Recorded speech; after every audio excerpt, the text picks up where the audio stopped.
नमस्कार, जय श्री राम। मैं श्रवण मुदगिल एक बार फिर से हमारे YouTube चैनल में आप सभी का स्वागत करता हूं।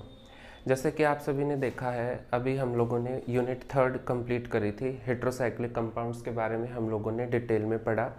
उसके अंदर हम लोग यूनिट 3 के अंदर हम लोगों ने 3 हेट्रोसाइकिल्स के बारे में पढ़ा, पायरोल, फ्यूरिन एंड थायोफिन। वो यूनिट हम ख़त्म कर चुके हैं।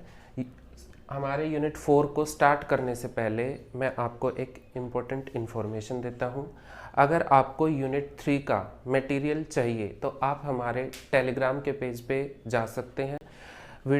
टेलीग्राम के जो पेज है उसका लिंक है, आपको वो वीडियो के डिस्क्रिप्शन बॉक्स में भी मिल जाएगा। हमारे इंस्टाग्राम चैनल का भी जो लिंक है वो आपको वीडियो के डिस्क्रिप्शन बॉक्स में मिल जाएगा। अब अगर आपको हमारे वीडियोस पसंद आ रहे हो और जो हमारा मटेरियल है अगर आप उसके ऊपर विज़िट करोगे, अगर आपको इफ़ेक्टिव लगे, आप लोगों को वैल्यूएबल लगे, आपके यूज़ का लगे, तो आप हमारे वीडियोस चैनल को लाइक करें, शेयर करें और सब्सक्राइब करें। ओके, चलो शुरू करते हैं हमारा हेट्रोसाइक्लिक कंपाउंड्स के बारे में। यूनिट 3 के अंदर हम लोगों ने अभी 3 हेट्रोसाइकिल्स कंप्लीट करी थी, pyrrole, furan and thiophene.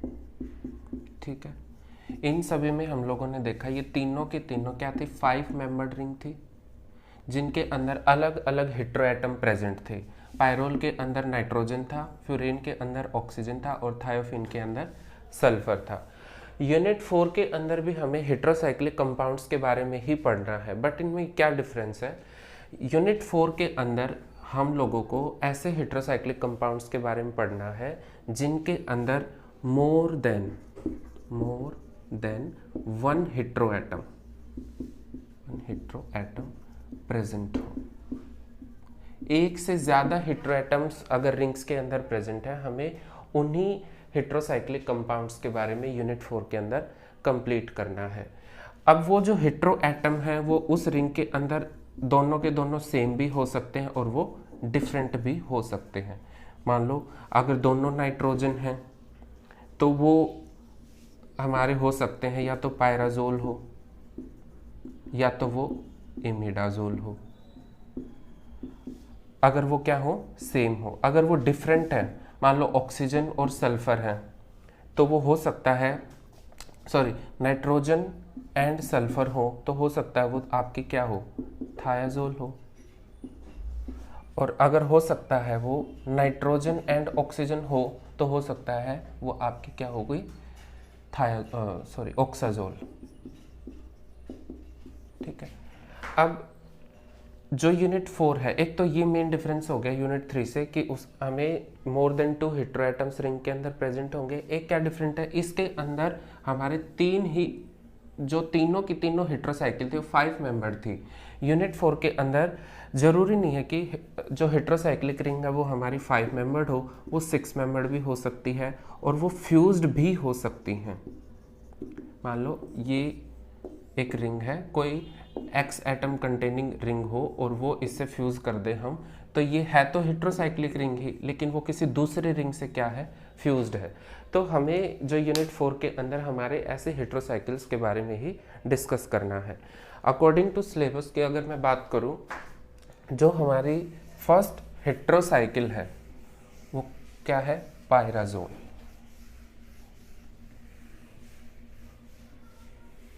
According to syllabus की अगर हम बात करें तो जो वो है पायराजोल। एक बहुत इम्पोर्टेंट हेट्रोसाइकिल है हमारी पायराजोल, और इसी का एक आइसोमर है, या तो मैं कहूँ सिर्फ पोजीशंस का फ़र्क है हेट्रो एटम्स का। जो हेट्रो एटम है वो दोनों के अंदर सेम रहेंगे और उसका नाम है इमिडाजोल, वो भी बहुत इंपॉर्टेंट है। पायराजोल के अंदर हमें क्या पढ़ना होगा, फर्स्ट है हमें इसकी करनी है सिंथेसिस। दूसरा हमें क्या करना है, इसकी केमिकल रिएक्शंस। और तीसरी हमें क्या करनी है, बेसिसिटी। और फोर्थ क्या करना है, इसके यूजेस। हम इन चारों स्टेप्स को 1 बाय 1 कवर करेंगे। अगर आपको इनको समझना है अच्छे से तो वीडियो के लास्ट तक बने रहिए। जो हमारी फर्स्ट पॉइंट क्या है, हमें सिंथेसिस करनी है, किसकी, पायराजोल की। अब पायराजोल है क्या चीज? मैंने बताया पायराजोल क्या है, एक 5 मेंबर्ड हेट्रोसाइक्लिक रिंग है।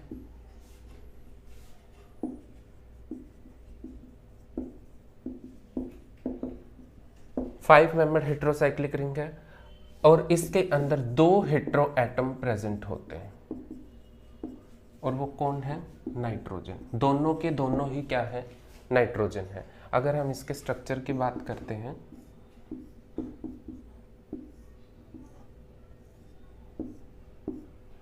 ये क्या होती है हमारी 1H पायराजोल, 1H पायराजोल। ये 1 2 3 4 एंड 5, फर्स्ट पोजीशन का जो N है उसके ऊपर हाइड्रोजन प्रेजेंट है, तो दैट्स वाई 1H। और ये रिंग क्या है हमारी? पायराजोल है। तो हमें इस रिंग के बारे में डिटेल इसकी सिंथेसिस करनी है। अगर आपको कोई भी डाउट रहे तो आप इसके कमेंट्स भी कर सकते हैं, मैं आपको स्टेप टू स्टेप इसकी सिंथेसिस कवर कराता हूँ।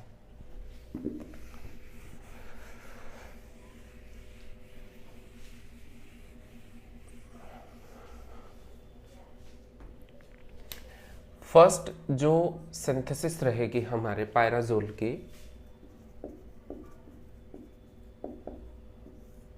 वो क्या रहेगी? नोर पायराजोल सिंथेसिस। बहुत इंपॉर्टेंट सिंथेसिस है हमारी नोर पायराजोल सिंथेसिस, काफ़ी इंपॉर्टेंट है, बहुत ध्यान से देखना। सबसे पहले अगर हम इसकी रिएक्शन की बात करें, क्या होता है?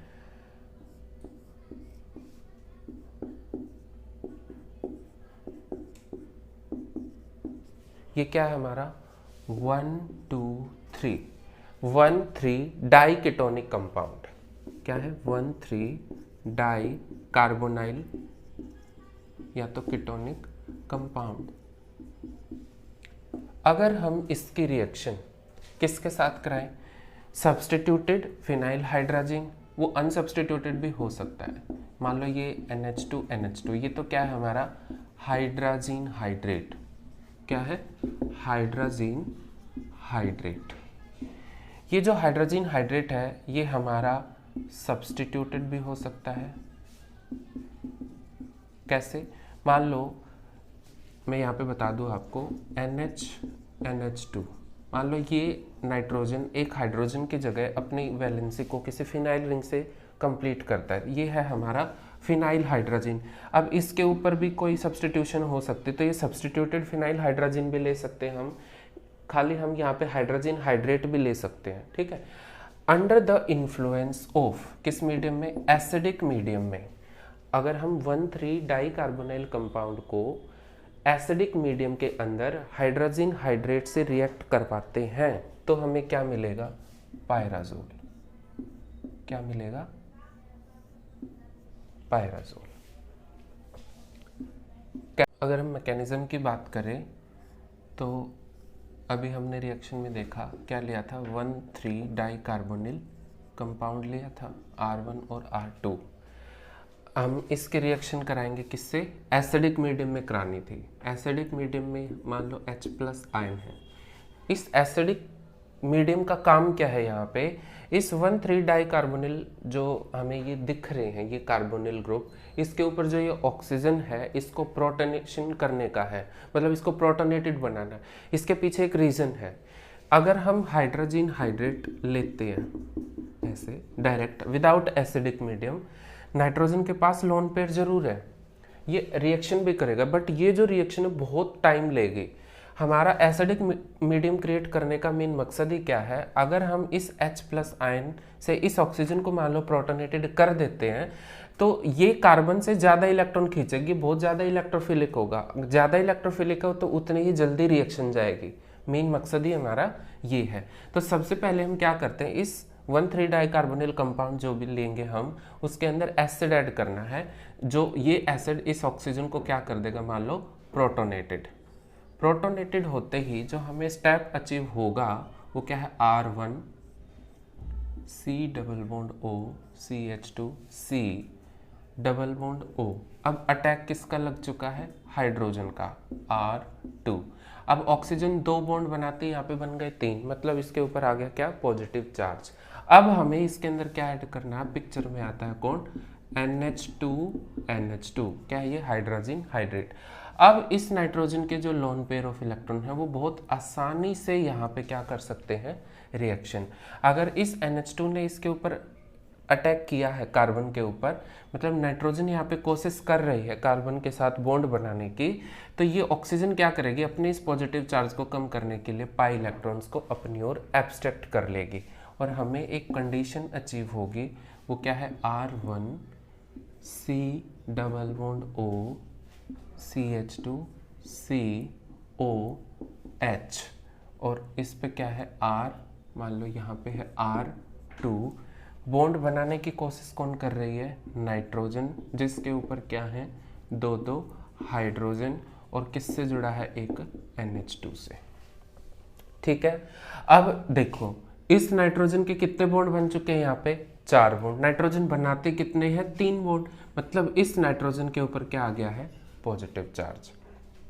इस पॉजिटिव चार्ज को कम करने के लिए नाइट्रोजन क्या करेगी, हाइड्रोजन से इलेक्ट्रॉन खींचेगी। अगर नाइट्रोजन हाइड्रोजन से इलेक्ट्रॉन खींच रही है, इसका मतलब हाइड्रोजन के ऊपर क्या आ जाएगा, पॉजिटिव चार्ज, और ये प्लस। अब क्योंकि इस ऑक्सीजन के ऊपर क्या है, लोन पेयर ऑफ इलेक्ट्रॉन, तो ये माइग्रेट कर जाएगा इस ऑक्सीजन के ऊपर, और हमें जो एक कंडीशन अचीव होगी वो क्या होगी, R1 C double bond O CH2 carbon, उसके ऊपर है ऑक्सीजन, ऑक्सीजन पे एक हाइड्रोजन पहले से था, एक इसने माइग्रेट कर लिया, और इसके ऊपर क्या लगा है, R2, किससे जुड़ा है, N से। अब क्या रह गया है, एक हाइड्रोजन, ऊपर से क्या है, NH2 इससे जुड़ा। यहाँ तक आया समझ। अब एक चीज़ नोट करो, ऑक्सीजन के यहाँ पे कितने बॉन्ड बन गए हैं, 3, मतलब ऑक्सीजन पे आ गया अब यहाँ पे पॉजिटिव चार्ज। अब क्या होता है, यहाँ पे इस नाइट्रोजन के लोन पेयर यहाँ पे रेजोनेंस में टेक पार्ट करेंगे। मान लो ये लोन पेयर यहाँ पे शिफ्ट होते हैं, तो यहाँ से वाटर मॉलिक्यूल बाहर निकल जाएगा और हमें क्या मिलेगा, माइनस में H2O, और क्या बना, एक कंडीशन अचीव हुई, R1 C double bond O CH2 CR2। अब यहाँ पे बन गया है डबल बॉन्ड N2H NH2। यहाँ तक आया समझ। आगे क्या है, अब इस नाइट्रोजन को देखो, फिर से इसके ऊपर कितने बॉन्ड बन गए हैं, 4 बॉन्ड। 4 बॉन्ड बनते ही नाइट्रोजन पे आ गया क्या, पॉजिटिव चार्ज। मैं इसको इधर लिख दूँ, हाइड्रोजन को यहाँ पे, इस पे आ गया अब पॉजिटिव चार्ज। इस पॉजिटिव चार्ज को कम करने के लिए नाइट्रोजन क्या करेगी, हाइड्रोजन से अपने दोनों इलेक्ट्रॉन खींचेगी। खींचते ही अब इस ऑक्सीजन पे क्या है, लोन पेयर ऑफ इलेक्ट्रॉन। ये जैसे इससे खींचेगा, हाइड्रोजन के ऊपर पॉजिटिव चार्ज था, वो भागेगा किधर, ऑक्सीजन की तरफ, क्योंकि उसके पास क्या है, यहाँ पे एक्स्ट्रा लोन पेयर है ऑक्सीजन के ऑर्बिटल के अंदर। हमें एक नेक्स्ट कंडीशन अचीव होगी, क्या, R1 C double bond O H CH2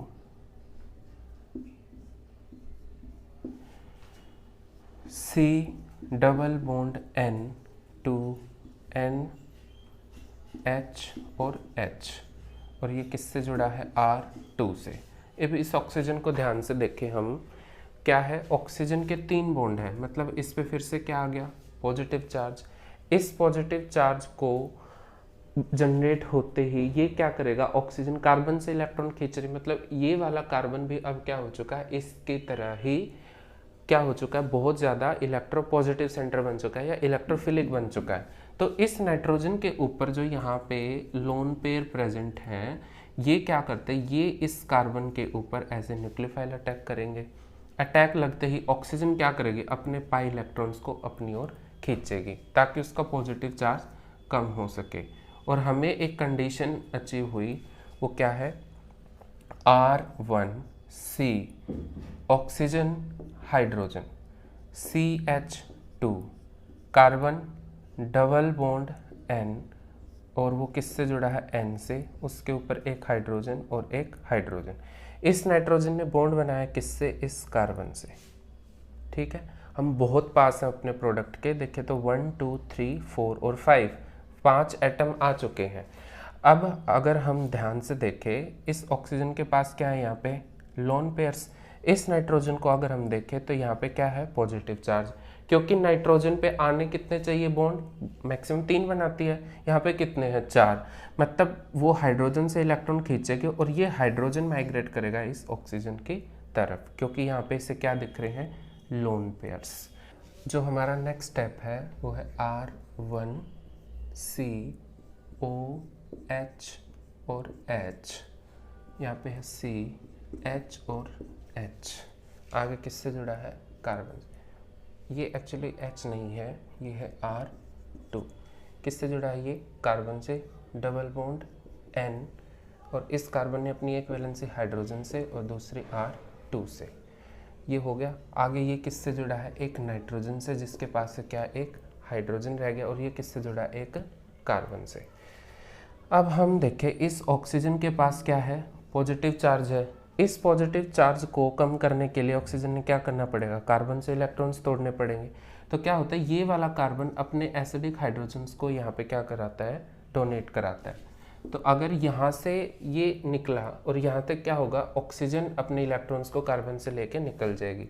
2 चीज़ें निकली, क्या? माइनस में H2O और साथ में क्या निकले? H+ ions. जो स्टार्टिंग में हमने H+ आयंस लिए थे, वही H+ आयन यहाँ से दोबारा क्या हो गए? निकल गए। हमें क्या मिलेगा? R1 carbon. अब यहाँ पे एक बॉन्ड पहले से था, एक और बन गया। क्या है? कार्बन। उसके पास क्या है? एक हाइड्रोजन। आगे किससे जुड़ा है? एक कार्बन से, जिसके पास है एक हाइड्रोजन और क्या है? R2। यहाँ पे क्या है? डबल बॉन्ड N, और ये क्या है? N2H, और इनके बीच में क्या है? Single bond. यही क्या है? हमारी सब्स्टिट्यूटेड पायराजोल। ठीक है, क्या है? Substituted pyrazole. और इसे ही हम बोलते हैं क्या? नोर पायराजोल सिंथेसिस।